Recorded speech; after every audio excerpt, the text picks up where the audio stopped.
بسم اللہ الرحمن الرحیم۔ السلام علیکم۔ اسلامک یوٹیوب چینل میں آپ کو خوش آمدید کہتی ہوں۔ آج کی ویڈیو میں ہم بات کریں گے نبی پاک صلی اللہ علیہ وآلہ وسلم کے وسیلے سے دعا کیسے مانگی جائے۔ نبی پاک صلی اللہ علیہ وآلہ وسلم کے وسیلے سے دعا مانگنا کیسا ہے، اسی سے جڑا ایک واقعہ بیان کرتی ہوں۔ ایک دفعہ ابو طالب نے حضرت محمد صلی اللہ علیہ وآلہ وسلم کو ساتھ لے کر بارش کے لیے دعا کی تھی، جو حضور صلی اللہ علیہ وآلہ وسلم کی برکت سے فوراً قبول ہوئی تھی۔ ابن عساکر بن عرفتہ سے ناقل ہے کہ اس نے کہا کہ میں مکہ آیا، اہل مکہ قحط میں مبتلا تھے۔ ایک بولا کہ لات کے پاس چلو، دوسرا بولا عزا کے پاس چلو، تیسرا بولا منات کے پاس چلو۔ یہ سن کر ایک بوڑھے شخص نے کہا کہ تم کہاں الٹے جا رہے ہو، بتوں کے پاس جا رہے ہو، حالانکہ ہمارے درمیان باقیہ ابراہیم اور اسماعیل موجود ہے۔ وہ بولے کیا تمہاری مراد ابو طالب ہے؟ اس نے کہا ہاں۔ پس وہ اٹھے اور وہ بوڑھا شخص بھی ساتھ چل دیا۔ جا کر دروازے پر دستک دی۔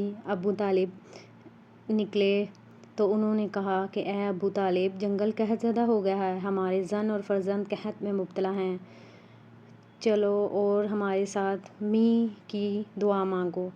پس ابو طالب باہر نکلے، ان کے ساتھ آپ صلی اللہ علیہ وآلہ وسلم بھی موجود تھے۔ حضرت محمد صلی اللہ علیہ وآلہ وسلم نے حضرت ابو طالب کی التجا سے دعا کی۔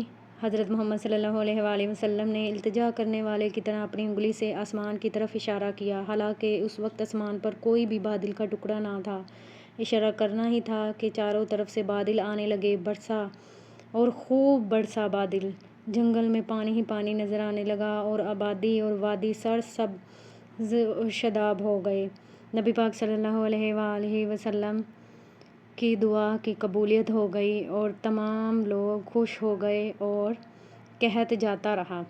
آپ صلی اللہ علیہ وآلہ وسلم کی دعا سے بہت سے لوگ فیض یاب ہوتے ہیں، اسی لیے ہمیں نبی پاک صلی اللہ علیہ وآلہ وسلم کے وسیلے سے دعائیں مانگنی چاہیے۔ آپ صلی اللہ علیہ وآلہ وسلم کے وسیلے سے ہر دعا قبول ہوتی ہے، کوئی بھی دعا رد نہیں ہوتی۔